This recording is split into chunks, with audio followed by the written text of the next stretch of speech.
you know what's interesting about being on the internet, guys? Okay. Right, go on. Okay. I feel like you need to be on the internet with a purpose. And what is lacking at the moment is purpose. Yeah. Yeah. You're absolutely There's right. a lot of people making a lot of content. Is that content good? Question. Let's introduce everybody to the podcast. Ooh la la. You are now locked in to the Sitting Down with the Sisters podcast.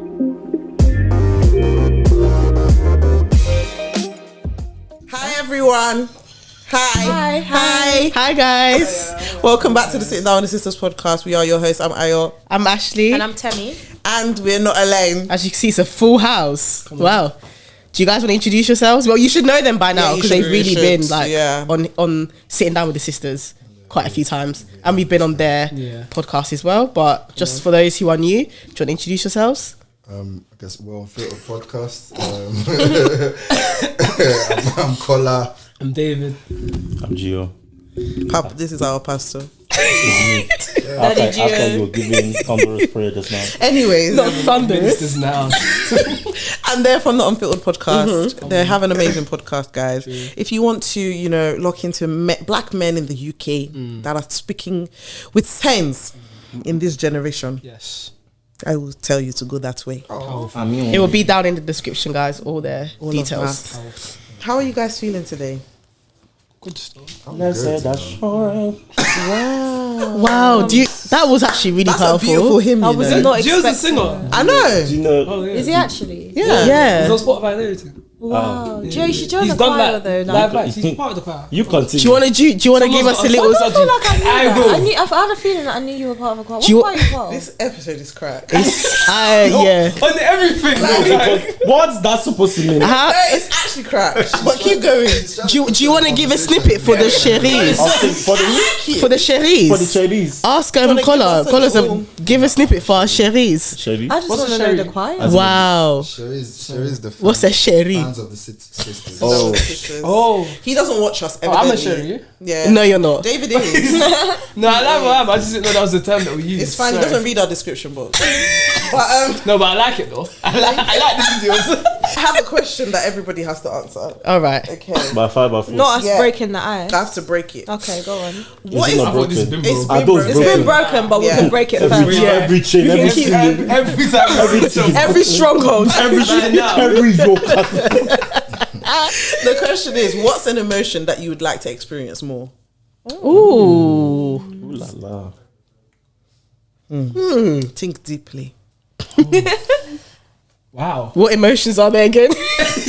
No, good question. No cap. I'm screaming. There are many. Happiness and emotion? Yeah. You guys Yeah. did this, innit? Happiness, joy is an emotion. You guys Joy know is a that, state, Oh, not an emotion. sadness. joy cannot be the answer. Joy can be an answer. So joy that was my answer. Emotions, happiness, sadness, elation, excitement, Fear. perplexed, fear. You said fear. That's Fear is an an emotion. emotion. You want to experience That's fear. what No, wanna- I'm just saying. Right, I'm that giving might be this. Actually, to be fair, yeah, to come out of your comfort zone. Do you want me to get a list for you guys? No, it's alright. I think. Oh, Now, if you could name like 5, that would be good. She said, just in addition. she's still searching. because She's searching for David. Some people on this side of the class would like it. Of the class. Can we get rid of this substitute teacher? Please? Honestly. Guys, That's a good question, though. It's a very great question. I want to hear. There's happiness, disgust, love, surprise, awkwardness, frustration, satisfaction, envy, annoyance, self-confidence, hatred, contempt, pride. Okay, Do you not that feel? was mine actually. Do you not feel like Mine you was feel? listed on there. Sorry. Do you not feel like you feel too much of these emotions already? Oh, Not a mixture of all of them. You can feel like I can't speak for everyone, but I feel like I feel one more than the other. I feel others. some more than the other. So What obviously do the you question- feel more than the other? Just as an give me an example. This is basically answering the question, though, isn't it? For her. But okay. no, this is the question is opposite. what I would like to feel more. So what Oh, do okay, you okay, what do sorry, you sorry, yeah. what's more prominent? I feel like we go through we might need to go states, through innit? the list again then. I feel like I'm actually done. I feel positive emotions the most. I can see Okay. it. That's a good thing. Yeah. I feel like I tend to be on the side of optimism, so I'm typically happy more of the time. But I'm also an overthinker. So I also feel overwhelmed a lot. Anxiety, emotion. Overwhelmed. Overwhelmed is the emotion. Yeah. Overwhelms the emotion. Mm-hmm. I would like to be more carefree. That's the emotion I would like to experience more. Okay. I think for me it would be excitement. Is the one you feel thought the you was most, or excited. No, the as one in you'd what like to I feel would more? like to experience more of. I thought you were already really excited. I am. This guy's a terrorist. But then this is another thing when it comes to emotions. Like there's sort of the exterior emotions, and there's also And like there's how we feel internal, yeah. How you really feel. So I feel like naturally I'm an excited person, but I just want to have things in my life that make me more excited, if that makes sense. Yeah, in that sense. I feel like I go for a range, but I think therefore the one I want to feel more is satisfaction. I think therefore which one's closer? Both of them, thank you. Yeah, no, I think satisfaction. I think it's so easy to be your own harshest critic. So like no matter what you do, especially because of what I am myself, don't know. I think definitely satisfaction, but I feel like I go for a range. Like I'll be bare happy and then I'll overthink, like you said, and then I'll be like, man. like, do you ever feel like you ruin your own happiness? Always. Self-sabotage. Constantly. I'd say mine is content. That's what I'd like to feel more of. I feel like every time I set myself a target and I hit it, it's on to the next. I don't take time to appreciate and feel more positive emotions. Like live in that moment. It's like, what's next? I need to sort out the next thing. I'm always chasing something. The two are even intertwined. It's funny you say that. Say that again. That satisfaction and content. I was thinking that. Absolutely, because when you, that's what sparked. So, I'd love to be more content. I like to feel more. I'm between like excited and love. I can't pick, but like this, like a mixture of that. Yeah. I'm a bit greedy, ain't I? No, I don't think that's greedy. That's not greedy. I think everyone That's wants what to you feel want to love. feel. Yeah. I like to When feel- you say love, do you mean give love, the feeling of Or giving love, receive? or receiving love? I think receive. So I think from where he said that he's his harshest critic, on like that way, like there's parts of me that doesn't always find it easy to accept love, even no matter how much is given. So to actually like sit in it and just take it. Take it in. I think a lot of people can relate to that. What about you two? I've said mine already. This one's You looking two. like it's How are you looking at me? I've said mine. I'm not sure if I give you an answer. Take your time. Take your She's a time. terrorist. Think No, I about don't it. think I could give. I don't think I could give you This an is it answer. next together is comedy gold. Why didn't you think about this earlier? I want a talk show of just him. Like honestly, What have you been going through recently, Joe? That's where you'll know. That's true though. This is hard. I don't usually struggle with shit like this either. It's because you have to be vulnerable in a sense, like honest. what about the question you asked to Temi? So like, what emotion would you say you feel a lot? Because then that might help you figure out like, what you feel more of. Yeah. You. Don't ban me. Do you want us to come back to Do you? you feel like you've got a lot of tabs open right now in your head? Do you know? I feel.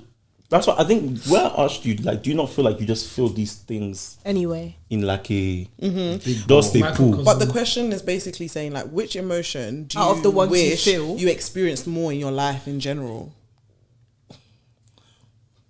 I have such a negative outlook on things because in my head I'm thinking feeling something. Maybe optimism more. is the emotion that you want to feel. No caps. Is I was that- like, Or you like- What were you saying? Feeling something Feeling more? something, feeling one of them, like in my head that's just overwhelming. So you think being happy? It's overwhelming. Yeah, like there's okay, think of it when you have like, if you think about strong emotions like anger, right? And there's like a state of climax in your anger, that shit is overwhelming. That's why a lot of like people, they don't know how to handle it, so they do something stupid like punch the wall. So you feel like you need like a balance of all the emotions, just so it, like Maybe I guess so. A healthy balance. That's I a know good, what that's a you're good one. saying. I feel like you can never be too joyous or too happy though. You think so? Ooh, I think I disagree. with you. Ooh la la. But like, if I'm disagree. gonna talk about it I feel talking about it in the pure sense of what like happiness is. I'm not talking about it in like a flawed sense, because obviously there's forms of happiness you can get from doing things that are wrong. Do you know what I mean? But I mean happiness in terms of the purest sense of it, or the purest sense of joy and elation and excitement. I feel like nobody would ever wish for a child to experience something less than that. Do you know what I mean? When you think of a child, and I feel like your inner child, or just a child in general, that's the purest form of a human. Yeah, what you would wish for them is sometimes what I think we should wish for ourselves, but we don't. So like with a child, you would never want them to experience less than excitement. You always want them to be happy. You always want them to be joyful. Right. And I think the same. We should want that for ourselves. And for them, yeah, it's overwhelming where they can start screaming and running up and down the place. But at the end of the day, it's still positive. Do you know what I mean? It's not a negative thing. I get that. Can I say something? This might, I don't know if you guys will understand what I'm trying to say, but in that context of a child, I was trying to think like, of course we would always want children to be happy, right? But as life will have it, and just how the setup of life is, unfortunately, because life isn't completely joyful, it's like we have to adapt to what life is giving to us. It's not realistic. It's not realistic. If it was, that's different, but it's not, right? So let's focus on the fact that it's not. So with children, yes, we want them to be happy all the time, but to prepare them for what life will offer. No, I'm not saying go out of your way and make a child sad. No, I'm not saying that.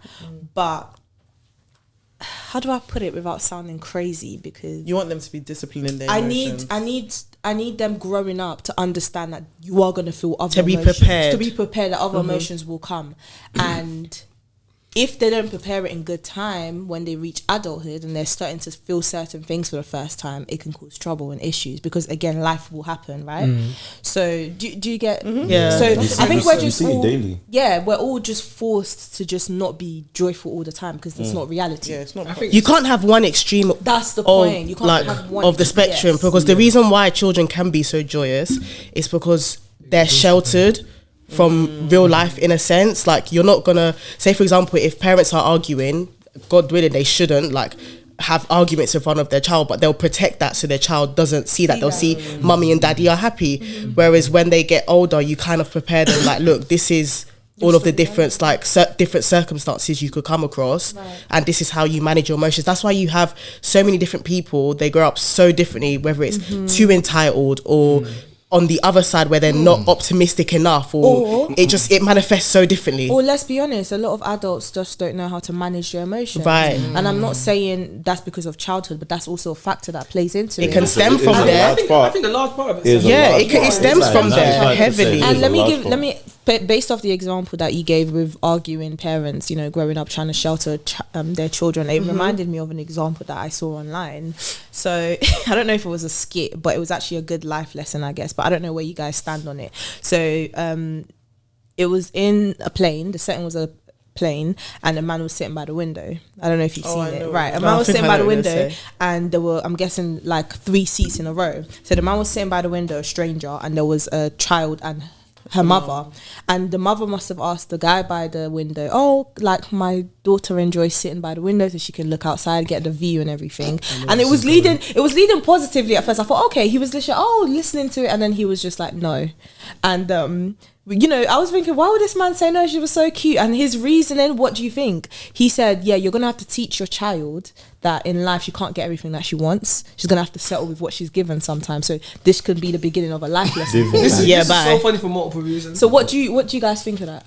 I think, who is he to be teaching my child something first and foremost? But then would you rather him, but whose life to be teaching your child something? Say again. So you're saying, who is he to be teaching? Absolutely. There's a difference between him and life. And also, let me address that one quickly. You're right. Who is he? But a lot of the time, let's be honest, no one teaches us. Yeah, no, don't get me wrong. Life teaches us, or people, other people. If you don't learn at home, someone will teach you, and that's fine, and that's true. Honestly, I was going to come back to it. Like, I think the concept of what he was trying to do there, it makes sense. I just don't think it needs to be applied in that instance. Like if a simple, I don't want to change seats with a suffice. No, he had to give context. No. Can I say something? You know what I'm laughing? Yeah. He's Dave's answer is basically don't mess with my kid. Basically. So put this in a different context and he'll be able to answer this question the way No, but I think his point is still valid though, because I personally think, obviously it takes a village to raise a child, but the people raising your child should love your child and should have good... when people speak like that about people's kids, a lot of the time it's coming from contempt. It's not coming from a place of actually wanting that child to learn something. Because if it was coming from a place of wanting that child to learn something, there's a way to do that. So what? There's a way to do... What would have been a way? Stuff like that with love, like you explain to your child, okay, you know when we bought our tickets, these are the seats that we got. So we were designated. No, but the person that was addressing was a stranger. Yeah, no, I know, but I'm saying as the parent, like he's saying, just tell your child, they're not going to get everything they want. That's not teaching them something, like it's positive. I mean, it's true, but is there grace and love in what you're saying? So what's your question? Like what I just want like an open discussion. What are your thoughts? Do you think it could have been handled better? Do you know what I mean? Because my kid is cute, they should sit next to the window. But I do think though, I do think Collar. Do you know what I mean? Like, why are we acting? Why are we acting like life is not real? I understand. Like, obviously, we're doing the whole nuances of he should have done it better, whatever. Let's forget how he done it. The underlying truth is the truth that. Cool, like obviously based on your baby's cuteness, they might get some things. Yeah. Like even the entitlement to ask me about the seat that I paid for because your kid is on the dirt poor kid and they want to see out the window. Do you know what? Like the motherly, nurturing, nice, lovely side of me is like, of course you should have handled it. However, the realistic side of me is I don't really think he did anything wrong. Maybe the only thing he could have changed. Yeah, but the only thing he could have changed. Not the mum. Maybe I want to hear why. But the only thing that I think maybe he could have worked on. No. You people are doing. But then remember, we haven't seen the video, so you don't know the actual tone. He wasn't shouting. Gio was rooting for the people that wanted to like. No. Let me tell you why. Yeah, no, let me hear. Why is the mum wrong? We're doing all of this explanation and deep dive into the lessons learned that the child should learn. Please, why? Sorry, forget all. Why have you, as a mother, you know how planes work? Yeah, this ain't your first time. This is not your fucking first time. You've gotten onto a plane with your child. Podcast. No, but sorry. You've gotten onto a plane. Sorry. Actually, you're not okay. No. You've gotten onto a plane knowing that this is your designated seat. This is not your first time flying, right? And you're taking your child. Your child has asked you, Mom, I want to sit there. I don't know why you decided to even involve a third party. Why are you asking somebody? Just keep. No. Unfortunately, you don't even have to say no, but just say like, unfortunately, these are seats we paid for. That's it. And do you know what's so mad? This man's not getting. Sorry, do you know what's? Because someone could have easily said yeah. Wait, but do you know what's so mad as well? I think even if he said no with no context, that could have easily. We see it nowadays in this day and age where if he just said no, it could have started to. But why? He could have my child. Why can't you give them the seat? Hold on. Do you know why I asked this question? Because from my perspective, the only way he could have won that was by saying yes. However, that's not fair. That's not fair. That's what I'm trying to say. So that's what I'm saying. So the fact that you asked him, you are the mother, you asked him, you can now not be angry at the response that he gives you because you've opened yourself up to that. If you didn't want any form of, you can't be teaching my child, keep quiet. Enjoy your seats. You'll still get to the same destination. Sorry. I just want to say that, like, both perspectives actually, like, even what you, I can see that I am so quiet. What I and Dave said initially in terms of like, concerning like for the child, you came from a protective point of view, and nobody talked to your child. And I can actually feel you getting angry that someone's telling you about your child. And then the other side of it was like, you nurturing the child because. Cool, the baby is it's a child, so like some how understanding and some grace is good. Is good for them. I'm not saying how can you say no. There's a way to articulate. All of that is very, very valid, and I also like the guy. I feel like on his side is valid that you shouldn't be asking him. What is actually crazy on the other side? I was thinking maybe I'm thinking this way because of just my outlook on life. Because you just said closed mouths don't get fed. Like that other person was asking because like maybe they live a life where like they get what they want. They're tuned into the grace of God, and every time they ask for stuff. No, but Color, say something because I actually think Cola's point is really profound because it speaks more back to the emotional regulation point of things. Yeah.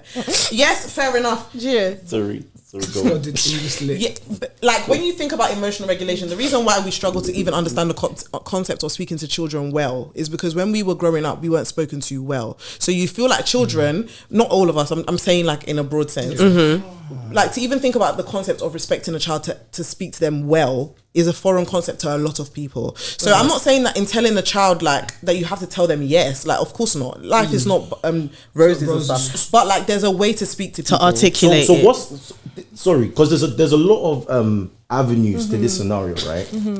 Okay. What are we pinpointing? Are we criticizing and scrutinizing the way the man spoke to the child? I think it's just the reason why I gave this example was to throw it out there to get different perspective. There's no one way, there's no clear road as to where we're going with it. But what I wanted to say for Ayo is you're not wrong.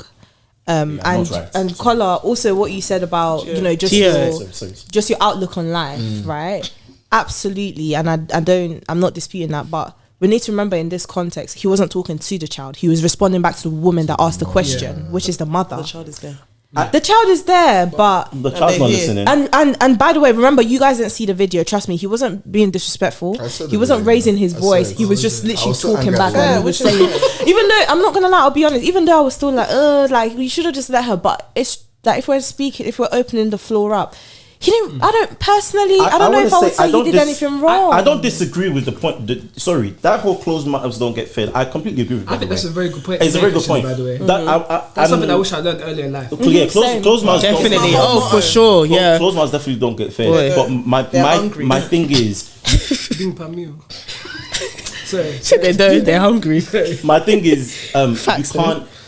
Is a request at the end of the day, so you can't feel a type. You have to be open to all responses, right? Yeah, and there was nothing wrong with her asking. No, I think there was nothing wrong with her asking. Focusing too much on like the intimate things of this specific scenario. I think if we broaden it out to just when a child asks for something, like we're speaking about emotions, innit? And how to teach a child how to be a good emotional regulator, I think is key, because I think that's what everybody was alluding to earlier. I think the reason why a lot of adults struggle now is because nobody was given the tools to know how to regulate their emotions as a child. Right. So like now when you hear no, you're hearing that someone hates you, or you're hearing that rejection, but that's not what they're saying. Yes. Sometimes they're just affirming a boundary of their own, but their no sounds like they're being disrespectful to you. Exactly. I think one thing I was going to say is to what Temi was saying earlier is like you hear a lot of people say stuff like, oh, like I grew up really early. I mean, I grew up really young, excited, and obviously like the environment constitutes a big part of that.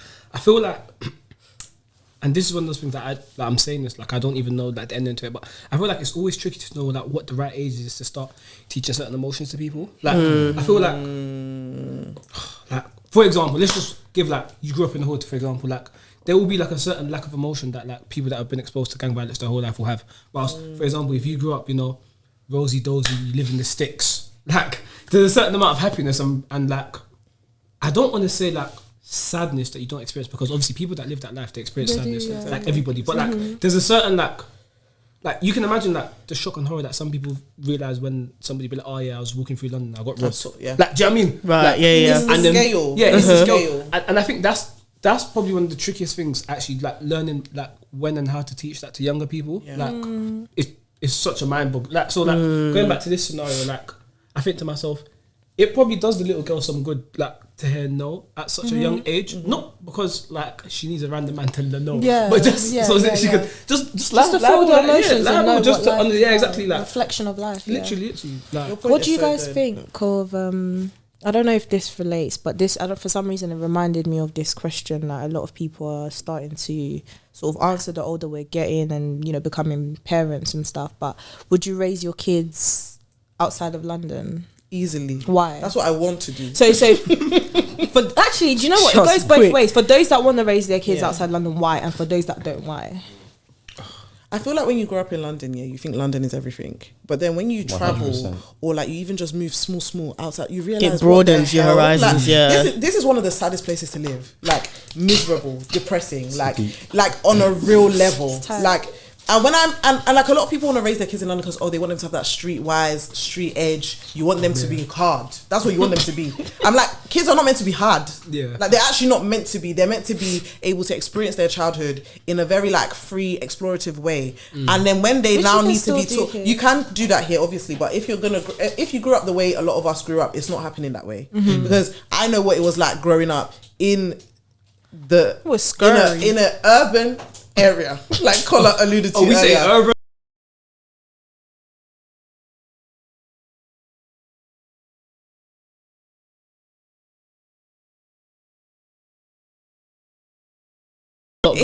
Are you a child really? Are you being a kid?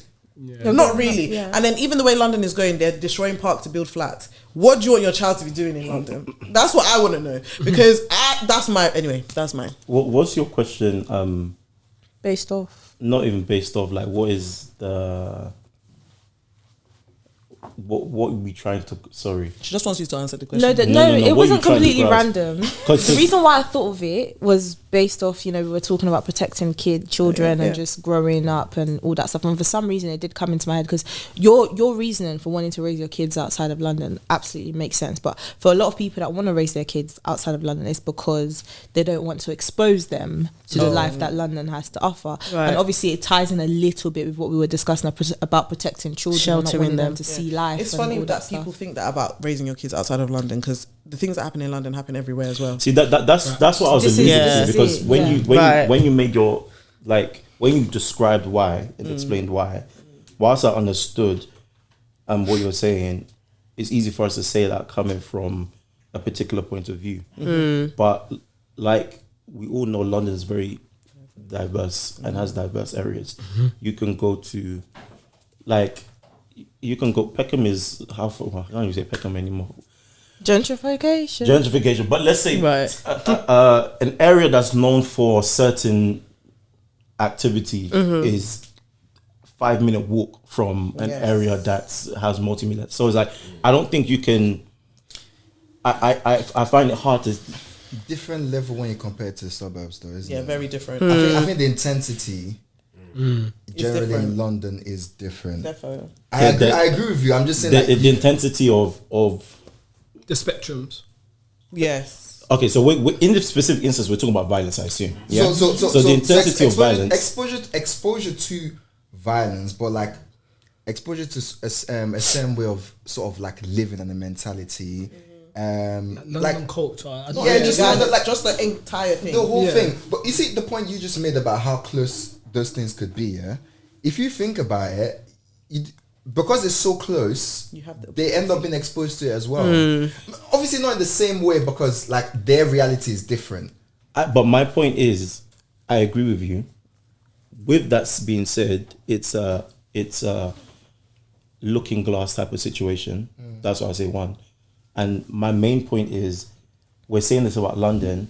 But you can take any major city in the UK and it's the same thing. Because Manchester, Birmingham. Because we really don't know. All we've been exposed to. That's my point is, like, the only reason why a lot of us have this feeling about London is because London is all we know. Number one. Yeah. Number two, the reason why we have this feeling is because because it's the capital and because it's the most diverse, that is what is pushed out media wise, right? And that's what's kind of that we're the case study. Is working for the commercial real estate people. I don't understand why you're pushing. He's speaking. I don't understand why you're pushing London like this. No. You have property. Development. Makes sense. Because even me. You remember how Duchenne was investing there so that people will not leave. Yeah, bye. Because I don't. What happens to my listeners don't understand you, man? They know me. Because like whilst I completely understand what you're saying, I think you're really reducing the issue here, bro. Yes. Like let's be very, very honest. Of course, I genuinely feel that you can limit that exposure of what's going on, and you're saying that it's not as bad as it is. You're probably okay. I'm not saying that's as bad. You're saying I'm saying it's as bad as it is. Yeah. That's fine. but it's as bad as it is everywhere. That's my point. You're saying that, but it can't be though, because everywhere is not. Because you said, oh, we've all not lived elsewhere. Like, but you was in uni in Northampton, which had like dirty, nasty parts and little violent things. But like, if you sum everything together, it's still not that the same like effect of London. No. I lived like somewhere near Cambridge. I lived in Leicester, and I've lived in London as well for all intents and purposes. Like it's different. While that's true, I don't want to not penny pinch. I don't want to like nitpick, but like there's different variables to justify that. My main problem, okay, really and truly, I even agree with you is what. What I'm trying to articulate is that where the whole question was you'd raise your why would you want to raise your kids outside of London? And my thing is, why are you not answering for yourself? I want to move out of the country. That's the answer. Because I feel like I like your points are really good, but I want to hear people's personal reasons. His doesn't stem from his kids though. What does yours? Oh, what's yours for? Like, he likes a good life. Soft life. And for him, it's not in London. That is true. And do you have a country like specifically that you want to move to? You want them to track him though. Sorry. I think someone made a good point that when you grow up in London, you think London's everything, right? And I've kind of grown up with that mentality, right? Yeah. And then as I got older, I began to realize, like something simple, like if you go to like I'm trying to use my words very carefully. Go to somewhere that isn't as built up as the UK, right? And you'll see there's like a simpler way of life. So much, let's say, for example, you're driving and people are, I don't know, like selling fruit on the street, for example, right? And that's the main way of life. Farming, agriculture, that's like, there's a simple way of life that but the people are so fucking happy there. It's beautiful. You come to this place. Depression, literally depression, and there's a mixture of different things. You see, there's like a you see all the time on TikTok. There's like a grand exodus from this country, right? As you're scrolling, you say, "Oh yeah, I moved to Dominican Republic. I moved to Dubai. I moved to Bali. Costa Rica." They're saying they moved to Costa Rica. Basically, that moved to Costa Rica. I saw it on TikTok actually. Costa Rica. Yeah, Costa Rica. But I'm saying, but Gio's point is really valid though, because people have been doing it for years though. I think people think it's a new thing, but when you look at British people, they're everywhere. They're everywhere in the world because there's a lot of people that realize they're working themselves to the bone in this country, and what they're getting out of it, nothing. Literally, now you don't get to be with your kids. You don't get to do anything really. You go on maybe 1-2 holidays a year, and that's it. Lucky. If you're lucky, and that's you earn a considerable amount, right? Again, when people are talking, there's just a lot going through your mind based off what everyone's saying, and we're diverting a bit, but it is what it is. But whilst we're talking about just moving out of London, the UK, it's so crazy. Whilst we're talking about moving out of London and the UK, it's so crazy that people are still fighting to come here. They come to England. Yes. It's because we have capital city though. I think also we can't ignore the opportunities that we have here as well, because in comparison to other places, as much as like obviously being born and raised in London, we can take it for granted. Like the opportunities here are endless, especially for my industry, coming from like a media background. You cannot get the you can, but to the level that is here in comparison to other places. Like that is why you see so many people, especially people from like Europe, like Spain, Portugal. Like I've come across so many Spanish people that have come to live here, and they're just like they're in awe, and I'm looking at them like, girl, what? Do you know? But obviously I don't say that because I'm not trying to like be a Debbie Downer on their optimism, but it helps you see through a different lens, like wow, okay, there is a little bit of like a lack of gratitude there on our part, if we're being honest. I'm so sorry. Go on. Do you know, like you made a good point, give it a couple of years, the whole idea of the grass is greener is what does a lot of people. Like, we had a long conversation about this, remember? Yeah, like if you okay, it comes back to contentment. No, because I want to. I want to personally want to. Right, no, that is okay. Yeah, true. But it's you look at. It's about contentment. Let's go from there. All right, you look at something and you want it because you feel like that's what you want, right? you then get the thing. Firstly, when you get it, you're going to then realize it's a lie. And then you're going to realize the grass wasn't actually fucking greener. Especially when you move to. But that's not the case. That's not the case for everyone though, because a lot of people that are coming here, they're not coming with the luxury of, oh, I have a good life here, but I want to start a new life. But do you know somewhere else? They're coming from. It's coming from a place of I have no choice. We can't ignore that as well. That aspect, because the grass is greener. Their grass ain't green there. So what? Okay, at all. It's brown. Has it rained? No, you're saying it's brown. There's no grass. There's none. Some people have no grass. Okay, so some people have black grass. So put then brown and then green. Black grass. No, I think you know what she means. We need to add. grass analogies are just killing me. No. Because it's a way to put things in perspective. We need to add context to what we're talking about. No, it's fine. So I'm talking about. Let's say I'm talking about.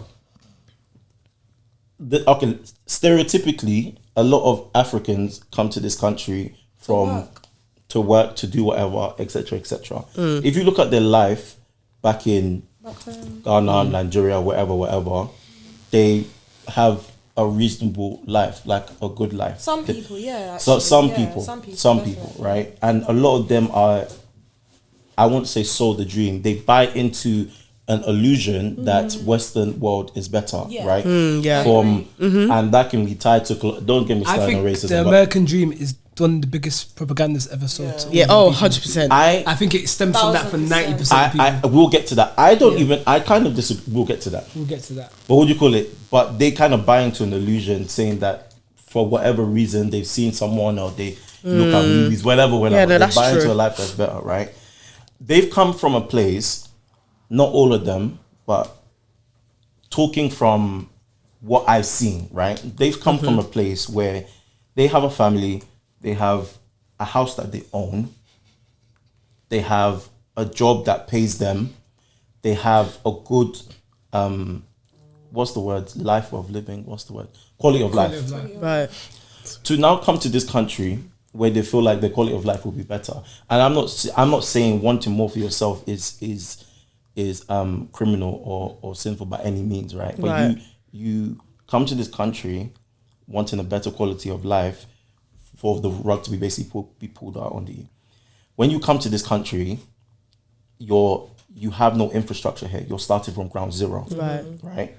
It's already hard enough for people who've been born here, who have infrastructure here, to kind of build a life for themselves, to make a living, yeah. So you've now come here, and again, I don't want to say it's their fault, but it's not fault. It's no fault. It's a mix, yes and no, because you could have done research. You could have done it. No, I think you're not being sensitive enough to people. Okay, sorry. I think that's too easy of a thing to say. I don't. It's too reductionist. No, it is. It's reductionist. You know why? Because the life experience. There's just certain things. No matter what anyone tells you. Yeah, that's what I'm saying. You have to feel it yourself to know what it is. I'm not. No matter how much research you do, sometimes you just can't get. And you also think it'll be different for you. A lot of people think that when they get here, it's going to be different for them because of their work. I'm not crapping on people's dreams at all. Like we do everything because we want to experience something better. 100%, I agree. But I feel like it's very dangerous to say, like, you could have done research. And wait. Let me explain before you. Why mean you could have done research? Oh, it might be sorry. When I say you could have done research, you could have done. Oh, sorry. When I say you could have done research, you could have done 1, 2 things. Even looking at cost of living in terms of living by yourself. How much you think you're going to come to this country and earn to then live by yourself? Yeah. But sometimes there's not enough research you can do that can prepare you for moving to a different country, because the same could be said for us. We're here saying, we want to raise our kids in a different area. You want to move to a different country. But I know so many people that moved to Dubai because they thought it would be so much better. They had a job, they had their own apartment, all the things. Sorry, they all came back this year. They're all here. That is still lack of research. I'm confused. No, it's not lack of research. It's not lack of research. You don't realise that the toll it's going to take on you. So for the African people, for instance, that you're referring to, what a lot of people experience when they come here is extreme loneliness that they never thought they would experience. And it's not because there's no amount of research you can do to know that can prepare you. The culture of this country doesn't. it doesn't pale, it pales in comparison to when you grow up in Nigeria. Everybody, you know everybody in your estate. When everybody knows you in the shop, the mosque, the church, everything is like the culture is so entrenched. It's a community. It's like you're literally entrenched in it. It's like it's the way of life. You come here and it's individualistic, to like so crazily individualistic that you can't even imagine it until you get here. But I'm not talking. Can I just also add that I think whatever way we try to sort of like rationalize what should be and what shouldn't be, we're coming from a massive like place of privilege. Absolutely. There is just no way. Like there is no way no matter how you see it, we're sitting on hella privilege. Nobody 100%. Can tell me to work annually or monthly for £50, and there's people bragging that that's their life in another country. Granted, the economy there is awful or whatever, but it's just the way the standards of living is. Like my whole point is because we're literally in like such a developed part of the world. By again, what I actually choose to believe is no means of it's just what God willed it to be. We ended up being here because I could have grown up, I don't know, somewhere in the back of Colombia, and I have to like deal with my lot wherever it is. We've just happened to be here in it. So where we're coming from a place of privilege, it definitely is very, very hard to see where whoever is coming from to try and better their lives. No matter what we say, like it's just, you just can't like. But on your point, I feel like it's relative because what we see as we are privileged, not to like dispute that. But I also think the things that we don't value are things that we forget. So, like in the same way, yes, we've been exposed to a lot of stuff because we've grown up in a developed country, but we've grown up in a developed country in the capitalist sense. Yeah. When you're now talking about actual human value of human life, value of like what it means to grow up in a community and love people and actually like cherish what you have.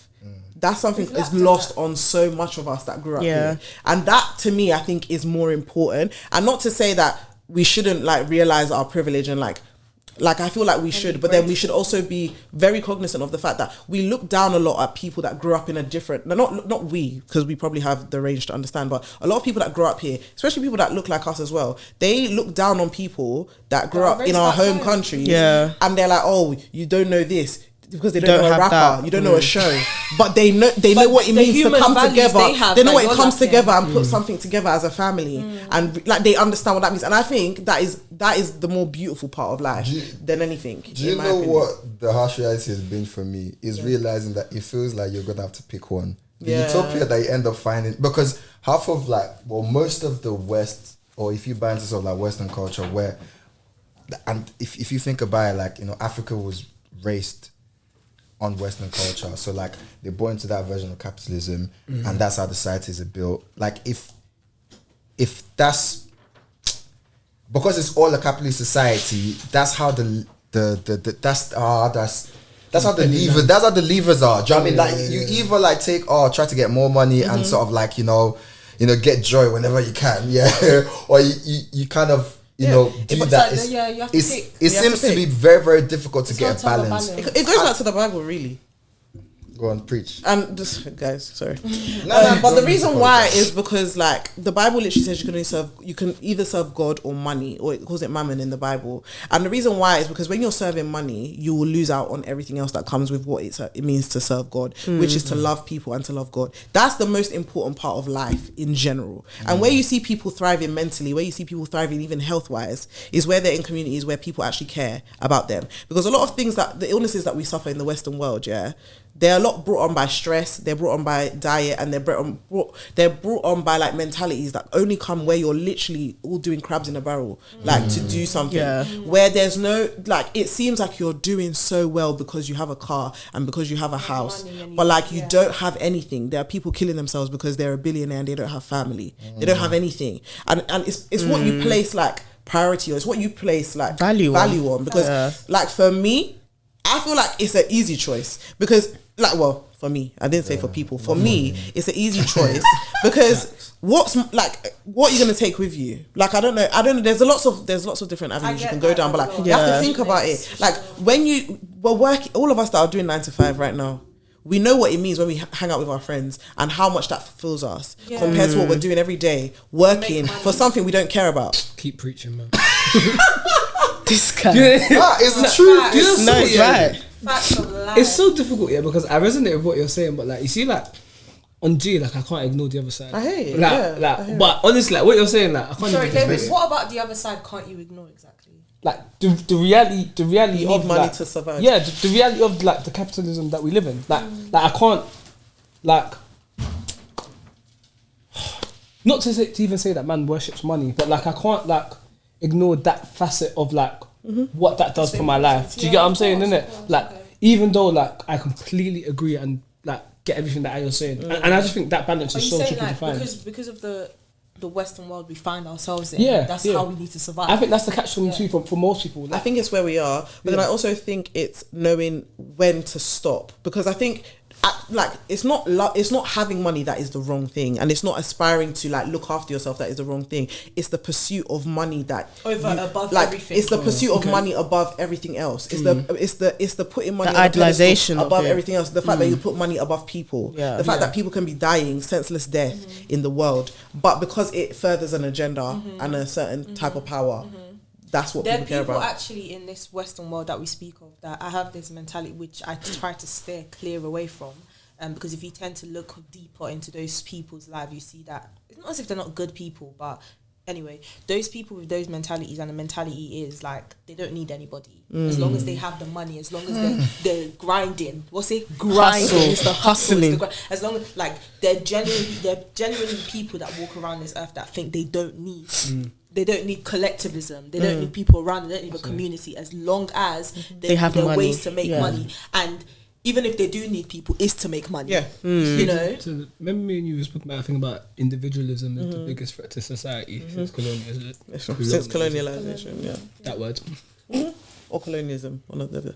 Yeah, I think individualism is the biggest threat to society, and you see it, you see it especially like if we make it relevant to today, as in 2023 October, like with the war that's going on. I've seen so many takes of people saying stuff like, "Oh, I can't watch the news, I can't read up about it, I can't be because it's really gonna affect my mental health." Like, oh, if I really know what's going on, I'm really going to be sad. And I'm like, wow. It's talking from a place of privilege. It's so scary. Yeah. Do you know how scary? Not to say that you need to be entrenched and watching videos of people being beheaded, because for me, I can't watch that either. But like to know what's going on and to empathize with what's going on, you can't do that because of your mental health.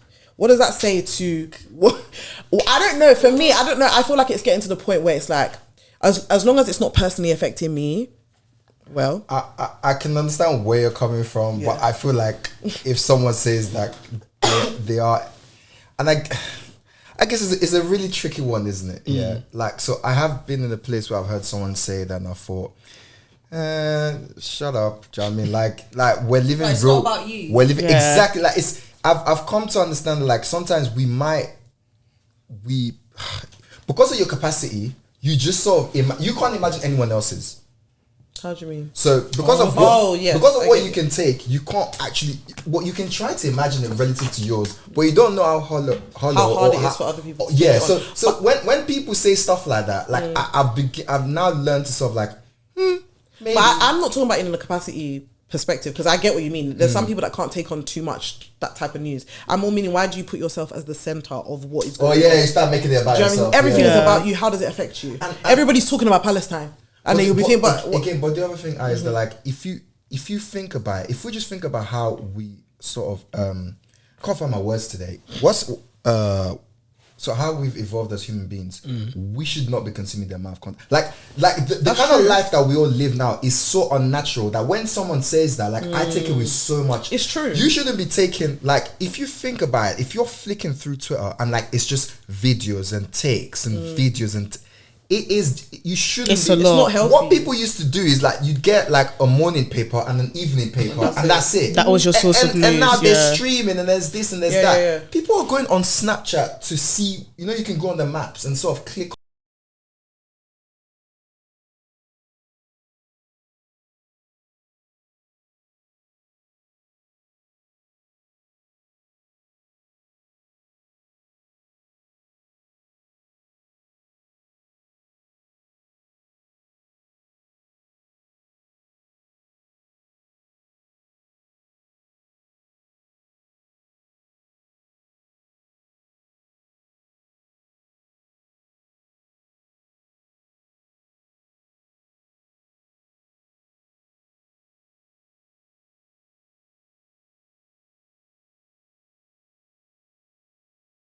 is like cater your life to yourself. Like just create your own bubble and make it consider comfortable that, for yourself. And the individual, and that's the issue. You've answered the question, to be honest. It's Yeah, the fact that, like, basically. do you know what I mean? The whole thing is made so that we all sort of isolate. Yes. So you sort of like end You're by up that way. yourself. Like this is very, very interesting thing to say, but like I'm still not sure where I stand with people like reposting stuff. Yeah, not because you've got to share information and you have to repost, you have to spread everything. But like, you know, it's one of those things where sometimes when I say I'm going to do something, me saying I'm going to do it gives me the dopamine rush, and then I don't end up doing it. So sometimes I just say, I don't say that. That's the kind of lazy and disciplined human being I can be. I feel as though there's a massive difference in terms of like thinking you're causing impact. And I'm not attacking anybody, right? But I'm just saying, like, there's so many things around us that makes it seem like you're actually doing stuff when you're not doing stuff. So the people that are going to go and like stand in front of Westminster holding flags, and that's what activism is. If you're waking up every day to repost stuff without actually making any sort of like meaningful sort of impact, it's not attack to you. You're doing what you can do, and it's great. But do you know what I mean? But like, my point is that we've actually been sold that that's what we should think activism looks is, like. if that makes sense. Because now we reduce it to that when we don't see influencers post certain things. Oh, they don't care. You're not doing anything. When you don't even know behind closed doors, they probably donated to a fundraiser. They're probably on the phone to charities. Like, it's very reduced to what are you doing on social media. Yeah. And you can repost so many things and not give a heck. So. Right. Oh yeah. And also, just reposting do you know it for what show. my biggest pet peeve actually is people reposting stuff you haven't even read it. So like you've reposted it on your story, but you don't even know what you don't even know. I've seen 7 of these stories today. So let me just repost. It's probably right. You don't know if you agree. Important. But like, it's probably important. Done. Yeah. But what's You don't know your take on You don't know. but what's crazy though, again, I keep saying, is that like it's been built so that we end up doing this. You start doing it. Because you start serving yourself, and you think that you're a good person. It makes you. It all points back to I serve. Like I'm the model of humanity. I care about all issues. I talk about all issues. Because if you look at my IG, I'm it's an everything. activist in the world. But if you think about that, like every time we're all on social media is a form of branding, isn't it? Yes. So like you don't want your brand to go down in terms of morality. Just funny, if you've ever watched any of my, you probably would have never ever seen me repost. I don't repost most political stuff. Yeah. I'm quite educated on it. I know exactly what's going on. I can write you a detailed essay, but it's just me. If you cry, people have come to me and cried about it before, so I can understand why. Again, you post as a tick box thing. Because it feels pressure. Yeah, Feel pressure. My thing here, really, I'm trying to put on. You're saying like there's people that have embraced individualism, and they're like, I'm saying that like there's a part where you don't realize that you're doing it. Yeah, that's the goal. Yeah. Of the corporation and the world. Yeah. So like. Basically, there's a space for that. Yeah. They want to make everybody robots. Some people don't know. Yeah. Some people don't know. They want to make everyone robots, and a lot of people are conforming to it. There's a lack of consciousness. You don't realize what you're doing. It's just become routine. Really, for you to repost something on your story, it takes what? 2.3 It takes 2 seconds. And you know the whole scrolling thing. Every designed. single thing that I feel like I'm a conspiracy theorist anyway. Everybody knows this. But like from the beginning, let's talk about Apple phones. Yeah, for instance, the even the culture around if you don't have the latest phone, you're weird, and if you don't have the phone everybody else has, you're strange. And then you create a cult following. That's what it's called, a cult following of people that just do stuff because other people are gonna like it, right? Or you're doing it because you think it makes you. It's a status symbol that now puts you above other people. That just sounds like good business and capitalism. It is exactly, and that's the whole goal of capitalism. Everybody's trying to flex on everybody. Yeah, crabs in a barrel. Everyone's trying to flex on everybody, but everyone is. No one's happy. Yeah, everyone's. You like Android? You want everyone's scared to be. Like an individual, you're scared to be different, which is the funniest part. And let's be honest, London is a very good reflection of that. Especially we've spoken about this with the fashion, and if you don't fit a certain criteria, you are labelled weird. Why can't you just be different? Why can't you have your own taste and stuff? Well, you like what you like. Just like what you like. Do you know why your point is so? I love your point because you said people are scared to be an individual, and we're talking about individualism, and people don't see that in being an individual, you contribute more to your community versus you all being the same. Right. Because how can you serve a goal when you're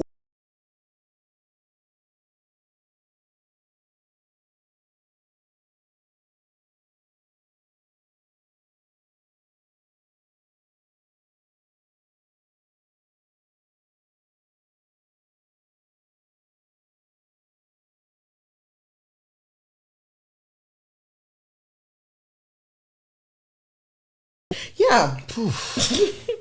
Thank you guys for coming.